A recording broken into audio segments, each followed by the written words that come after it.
Charles Grant. Charles Grant is considered as the father of modern education in India. He is known so because of his efforts that the Charter Act of 1813 came into existence. This act promotes the modern education in India as it sanctions about 1 lakh rupee for education. British ഭരണാധികാരിയും മനുഷ്യസ്നേഹിയുമായ Charles ഗ്രാന്റിനെ ഇന്ത്യയിലെ ആധുനിക വിദ്യാഭ്യാസത്തിന്റെ പിതാവ് എന്ന് വിളിക്കാറുണ്ട്. ഇന്ത്യയിൽ വിദ്യാഭ്യാസം പ്രോത്സാഹിപ്പിക്കുന്നതിന് ഉള്ള വ്യവസ്ഥകളുള്ള 1813 ചാർട്ടർ ആക്ടിന്റെ രൂപീകരണത്തിൽ അദ്ദേഹത്തിന്റെ ശ്രമങ്ങൾ ഒരു പ്രധാന പങ്ക് വഹിച്ചു. ഇന്ത്യയിൽ ഇംഗ്ലീഷ് വിദ്യാഭ്യാസം പ്രോത്സാഹിപ്പിക്കുന്നതിന് ചാൾസ് ഗ്രാന്റ് ശക്തമായി വാദിച്ചു. പാശ്ചാത്യ വിജ്ഞാനത്തിന്റെ വ്യാപനം, പ്രത്യേകിച്ച് ശാസ്ത്രം, സാങ്കേതികവിദ്യ, ലിബറൽ കലകൾ എന്നിവയിൽ ബ്രിട്ടീഷ് സാമ്രാജ്യത്തിന്റെ ഭരണപരവും സാമ്പത്തികവുമായ കാര്യങ്ങളിൽ കൂടുതൽ സജീവമായി പങ്കെടുക്കാൻ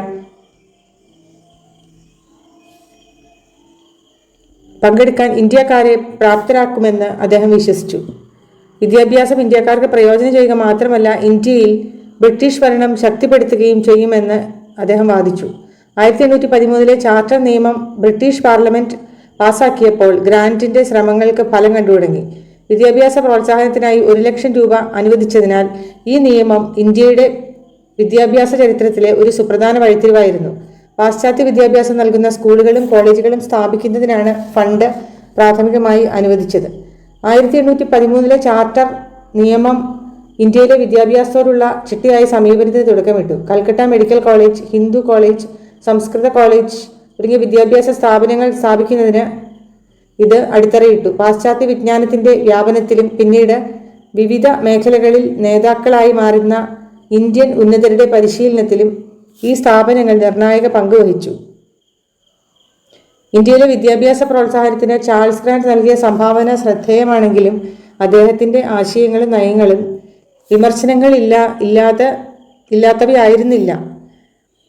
എന്നിരുന്നാലും ചാൾസ് ഗ്രാന്റിന്റെ ശ്രമങ്ങളും 1813 ചാർട്ടർ നിയമവും ഇന്ത്യയിലെ ആധുനിക വിദ്യാഭ്യാസത്തിന്റെ വികാസത്തിന് തുടക്കമിട്ടു. Failure of Charter Act of 1830.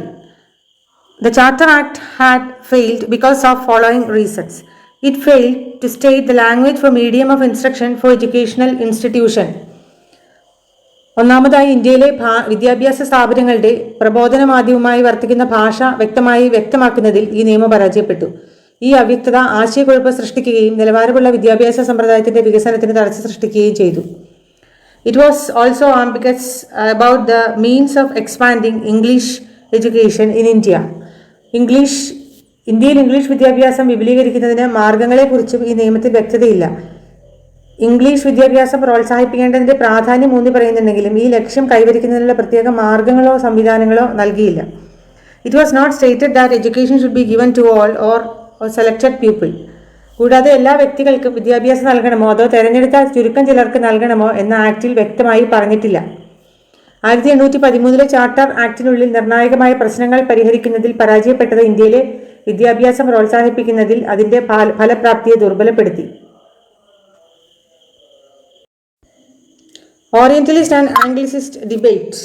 Orientalist and Anglicist debate was a debate between Orientalists and Anglicists due to the issue of language for the medium of instruction in India. Orientalist, people who wanted to promote education in India through the medium of classical language such as Sanskrit, Persia and Arabic.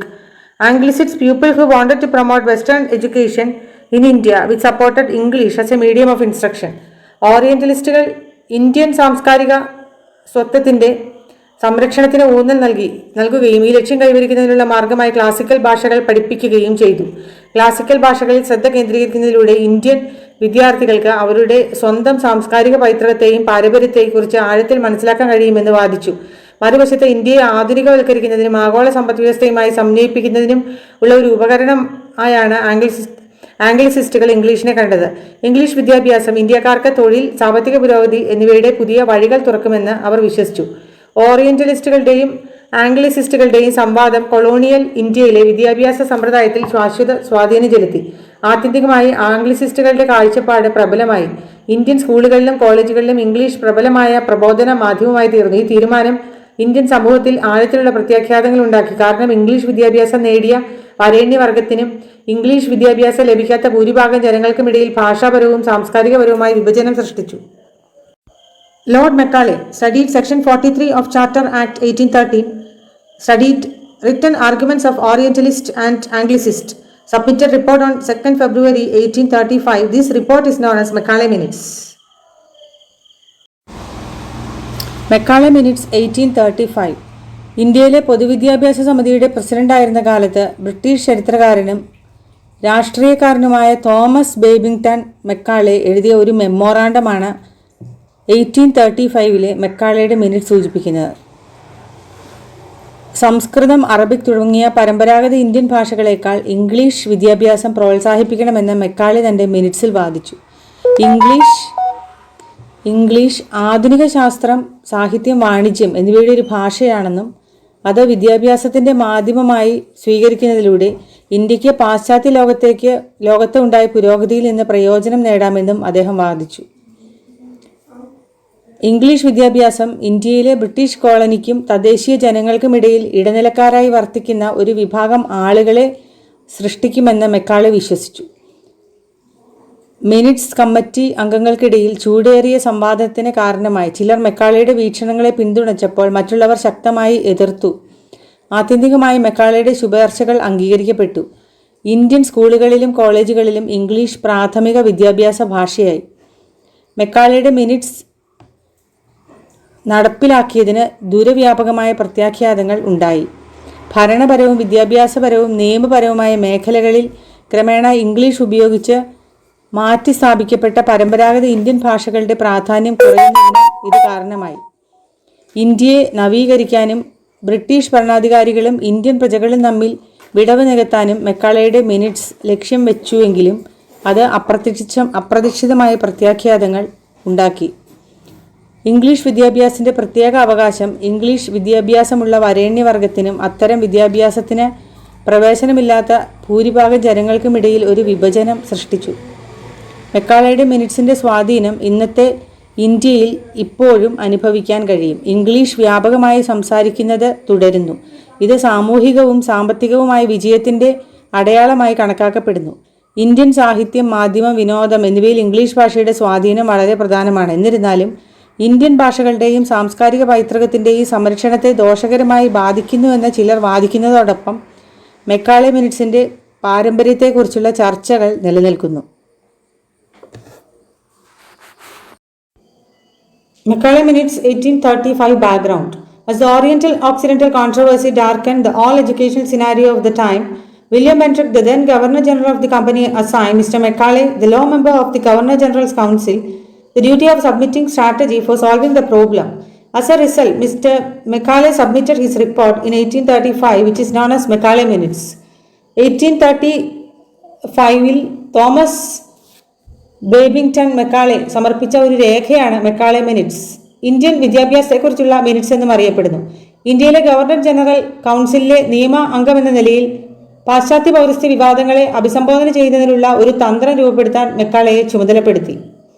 English പ്രബോധന മാധ്യമമായി സ്വീകരിക്കുകയും പാശ്ചാത്യ ശാസ്ത്രം, സാഹിത്യം, തത്വചിന്ത എന്നിവയുടെ ആമുഖം ഇന്ത്യക്കാർക്ക് ആധുനിക വിജ്ഞാനം നേടാനും ആഗോള ബൗദ്ധിക വ്യവഹാരത്തിൻ്റെ പങ്കുചേരാനും പ്രാപ്തമാക്കുമെന്ന് അദ്ദേഹം വാദിച്ചു. മെക്കാളയുടെ മിനിറ്റ്സ് ഇന്ത്യൻ വിദ്യാഭ്യാസത്തിൽ അഗാധമായ സ്വാധീനം ചെലുത്തി.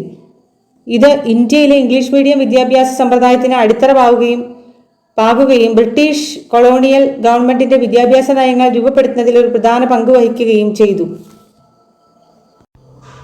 Macaulay Minutes Major Recommendations. English should be the medium of instruction at all levels of education. It is a key to modern knowledge. It is the language of ruling class. It would fetch renaissance in India. Indians are eager to learn English. British colonial ഭരണകാലത്ത് ഇന്ത്യയിലെ വിദ്യാഭ്യാസത്തിനുള്ള പ്രധാന ശുപാർശകൾ നിർദ്ദേശിച്ച സുപ്രധാന രേഖകൾ ആണ്. 1. വിദ്യാഭ്യാസത്തിൻ്റെ എല്ലാ തലങ്ങളിലും ഇംഗ്ലീഷ് പഠന മാധ്യമമാക്കണമെന്നായിരുന്നു പ്രധാന നിർദ്ദേശം. ഇംഗ്ലീഷ് ആയിരിക്കണം ഭരണവർഗത്തിൻ്റെ ഭാഷയെന്നും ആധുനിക വിജ്ഞാനത്തിൻ്റെ താക്കോലാണെന്നും മെക്കാളെ വാദിച്ചു. ഇംഗ്ലീഷ് വിദ്യാഭ്യാസ മാധ്യമമായി സ്വീകരിക്കുന്നതിലൂടെ അത് ഇന്ത്യയിലൊരു നവോത്ഥാനം കൊണ്ടുവരുമെന്നും ഇന്ത്യക്കാർക്ക് വിശാലമായ അവസരങ്ങളും മുന്നേറ്റങ്ങളും ലഭ്യമാകുമെന്നും അദ്ദേഹം വിശ്വസിച്ചു. കൂടാതെ ഇന്ത്യക്കാർക്ക് ഇംഗ്ലീഷ് പഠിക്കാൻ ഉത്സുകരാണെന്നും അത് ബ്രിട്ടീഷ് കൊളോണിയൽ ഭരണകൂടത്തിലേക്കുള്ള അവരുടെ സമന്വയത്തിന് സഹായമാകുമെന്നും മെക്കാളെ വിശ്വസിച്ചു. Major recommendation number 3. All regional institutions should be converted into English education. Grants given to such institutions can be utilized for the spreading of English in India. എല്ലാ പ്രാദേശിക സ്ഥാപനങ്ങളെയും English വിദ്യാഭ്യാസത്തിലേക്ക് മാറ്റുക എന്നതായിരുന്നു മിനിറ്റ്സിലെ പ്രധാന ശുപാർശകളിൽ ഒന്ന്. ആധുനിക അറിവിലേക്കും അവസരങ്ങളിലേക്കും പ്രവേശനം നൽകുന്ന കാര്യത്തിൽ ഇംഗ്ലീഷ് വിദ്യാഭ്യാസം ഇന്ത്യൻ ജനതയ്ക്ക് കൂടുതൽ പ്രയോജനകരമാകുമെന്ന് മെക്കാളെ വിശ്വസിച്ചു. കൂടാതെ ഈ സ്ഥാപനങ്ങൾക്ക് നൽകുന്ന ഗ്രാന്റുകൾ ഇന്ത്യയിൽ ഇംഗ്ലീഷ് വിദ്യാഭ്യാസം പ്രോത്സാഹിപ്പിക്കുന്നതിന് വിനിയോഗിക്കാമെന്ന് മെക്കാളെ നിർദ്ദേശിച്ചു. രാജ്യത്തുടനീളം ഇംഗ്ലീഷ് ഭാഷയുടെ ഉപയോഗവും അവബോധവും പ്രചരിപ്പിക്കാൻ ഇത് സഹായിക്കും. മൊത്തത്തിൽ 1935 മെക്കാളയുടെ മിനിറ്റ്സ് ഇന്ത്യയിലെ വിദ്യാഭ്യാസത്തിന്റെ ദിശ രൂപപ്പെടുത്തുന്നതിൽ, പ്രത്യേകിച്ച് ഇംഗ്ലീഷ് വിദ്യാഭ്യാസത്തെ പ്രാഥമിക വിദ്യാഭ്യാസ മാധ്യമമായി പ്രോത്സാഹിപ്പിക്കുന്നതിൽ ഒരു പ്രധാന പങ്ക് വഹിച്ചു. Recommendation number 4. Downward filtration theory. There is no need for educating the mass, but by educating the upper class, it will be filtered down to the lower class pupil, as it is the human tendency that the common folk always try to imitate the pupil of higher status. Macaulay മുമ്പോട്ട് വെച്ച പ്രധാന ശുപാർശകളിൽ ഒന്നാണ് downward filtration theory. ഈ സിദ്ധാന്തം അനുസരിച്ച് പൊതുജനങ്ങൾക്ക് നേരിട്ട് വിദ്യാഭ്യാസം നൽകേണ്ട ആവശ്യമില്ലെന്നും പകരം ഉപരിവർഗത്തിന്റെ വിദ്യാഭ്യാസം ചെയ്യുന്നതിൽ ശ്രദ്ധ കേന്ദ്രീകരിക്കുന്നതിലൂടെ അറിവും സംസ്കാരവും സ്വാഭാവികമായും താഴ്ന്ന ക്ലാസുകളിലേക്ക് ഒഴുകുമെന്നും അദ്ദേഹം വാദിച്ചു. വിദ്യാസമ്പന്നരായ വരേണ്യവർഗത്തിന്റെ പെരുമാറ്റങ്ങളും സമ്പ്രദായങ്ങളും സാധാരണക്കാർ അനുകരിക്കുമെന്ന് മെക്കാളെ വിശ്വസിച്ചു. ഇത് സമൂഹത്തിലുടനീളം വിദ്യാഭ്യാസത്തിന്റെയും പ്രബുദ്ധതയുടെയും ക്രമാനുഗതമായ വ്യാപനത്തിലേക്ക് നയിച്ചു. പാശ്ചാത്യ സംസ്കാരത്തിന്റെയും വിദ്യാഭ്യാസത്തിന്റെയും ശ്രേഷ്ഠതയിലുള്ള അദ്ദേഹത്തിന്റെ വിശ്വാസത്തിൽ നിന്നാണ് ഡൗൺവേർഡ് ഫിൽട്രേഷൻ തിയറിക്ക് പിന്നിലെ മെക്കാളയുടെ യുക്തി. ഇംഗ്ലീഷ് ഭാഷയും സാഹിത്യവും അറിവിന്റെ പരകോടിയായി കണ്ട അദ്ദേഹം ഉപരിവർഗത്തിന് ഇംഗ്ലീഷ് വിദ്യാഭ്യാസം നൽകുന്നതിലൂടെ അവർ ഇന്ത്യയിലെ പാശ്ചാത്യ നാഗരികതയുടെ വിളക്കുകളായി മാറുമെന്ന് വിശ്വസിച്ചു. മെക്കാളയുടെ വീക്ഷണത്തിൽ ഇത് ഒടുവിൽ ഇന്ത്യൻ സമൂഹത്തെ ബ്രിട്ടീഷ് സാംസ്കാരിക രാഷ്ട്രീയ ചട്ടക്കൂട്ടിലേക്ക് സ്വാംശീകരിക്കുന്നതിലേക്ക് നയിക്കും. ഡൗൺവേർഡ് ഫിൽട്രേഷൻ സിദ്ധാന്തം ജനങ്ങൾക്ക് നേരിട്ട് വിദ്യാഭ്യാസം നൽകേണ്ടതിന്റെ പ്രാധാന്യം അവഗണിക്കുന്നുവെന്ന് വിമർശകർ വാദിച്ചു. വിമർശനത്തിനിടയിലും കൊളോണിയൽ ഇന്ത്യയിലെ വിദ്യാഭ്യാസ സമ്പ്രദായത്തിൽ മെക്കാളയുടെ ശുപാർശകൾ ശാശ്വതമായ സ്വാധീനം ചെലുത്തി. സ്കൂളുകളിൽ ഇംഗ്ലീഷ് ഭാഷ ഒരു പ്രധാന പഠന മാധ്യമമായി മാറി. പാശ്ചാത്യ വിജ്ഞാനത്തിലും പാഠ്യപദ്ധതിക്കും ഊന്നൽ നൽകി. ഇംഗ്ലീഷ് വിദ്യാഭ്യാസത്തോടുള്ള ഈ മുൻഗണന ദൂരവ്യാപകമായ പ്രത്യാഘാതങ്ങൾ ഉണ്ടാക്കി. സാമൂഹിക ചലനാത്മകത, തൊഴിലവസരങ്ങൾ, ഇന്ത്യയിലെ ഒരു ആഗോള ഭാഷയായി ഇംഗ്ലീഷ് വ്യാപനം എന്നിവ ഉൾപ്പെടെ ഇന്ത്യൻ സമൂഹത്തിന്റെ വിവിധ വശങ്ങളെ സ്വാധീനിച്ചു. പാശ്ചാത്യ വിദ്യാഭ്യാസവും സംസ്കാരവും പ്രചരിപ്പിക്കാൻ അത് ശ്രമിച്ചപ്പോൾ സമൂഹത്തിലെ എല്ലാ വിഭാഗങ്ങൾക്കും വിദ്യാഭ്യാസത്തിന്റെ പ്രവേശനക്ഷമതയെയും ഉൾക്കൊള്ളുന്നതിനെയും കുറിച്ചുള്ള സംവാദങ്ങൾക്കും തുടക്കമിട്ടു. അസമത്വത്തിന്റെയും ഗുണമേന്മയുള്ള വിദ്യാഭ്യാസത്തിലേക്കുള്ള പ്രവേശനത്തിന്റെയും പ്രശ്നങ്ങളുമായി പിണങ്ങിക്കൊണ്ടിരിക്കുന്ന ആധുനിക കാലത്തെ ഇന്ത്യൻ വിദ്യാഭ്യാസ സമ്പ്രദായത്തിൽ മെക്കാളയുടെ ശുപാർശകളുടെ പാരമ്പര്യം ഇപ്പോഴും കാണാൻ കഴിയും. Merits of Macaulay Minutes. Logical decision with respect to Orientalist Anglicist. Advocacy of Western knowledge, science and literature. Advocacy of progressive education. Policy of religious neutrality. Immediate impact of Macaulay Minutes. Declaration of educational policy. Beginning of English system of education. Declaration of English as official language. English compulsory for government jobs. Long-term impact of Macaulay Minutes. Acquaintance of Western knowledge and science paved way for material prosperity in India. Rise of social and political consciousness in India. Dominance of English language.